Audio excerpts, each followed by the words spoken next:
আমাদের ফখরুল ইসলাম ভাইকে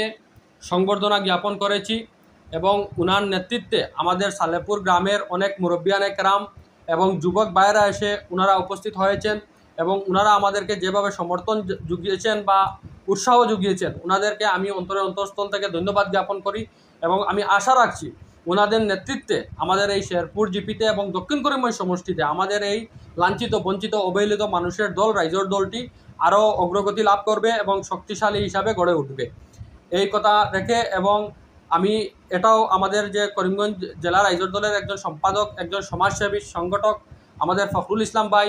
সম্পাদকের ডিস্ট্রিক্ট সেক্রেটারির দায়িত্ব পেয়েছেন এটা আমরা অত্যন্ত আনন্দিত এবং গৌরবান্বিত উনার মতন একজন যোগ্য ব্যক্তি করিমগঞ্জ জেলা সেক্রেটারির পদ পাওয়ায় আমরা আশা রাখছি উনার নেতৃত্বে করিমগঞ্জ জেলায় সমগ্র করিমগঞ্জ জেলায় আমাদের রাইজোর দলটি শক্তিশালী হিসাবে গড়ে উঠবে এবং বিশেষ করে আমাদের নেতা অখিল গগৈ যিনি লাঞ্ছিত বঞ্চিত অবহেলিত মানুষের বজ্রকণ্ঠ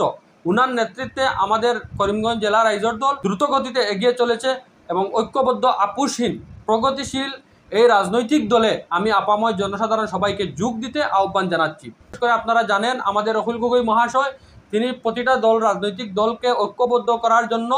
আপ্রাণ চেষ্টা চালিয়ে যাচ্ছেন কিন্তু কংগ্রেস যেভাবে সাড়া দেওয়ার কথা ছিল সেইভাবে সাড়া দিচ্ছে না যার ফলে বিজেপির লাভ হচ্ছে সেই জন্য প্রধান রাজনৈতিক দলের প্রতি আমাদের আহ্বান থাকবে আপনারা অতি শীঘ্রই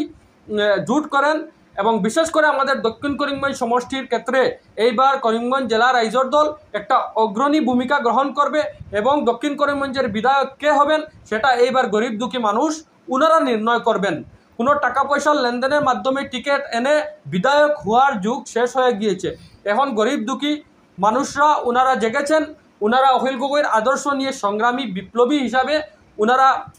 এগিয়ে এসেছেন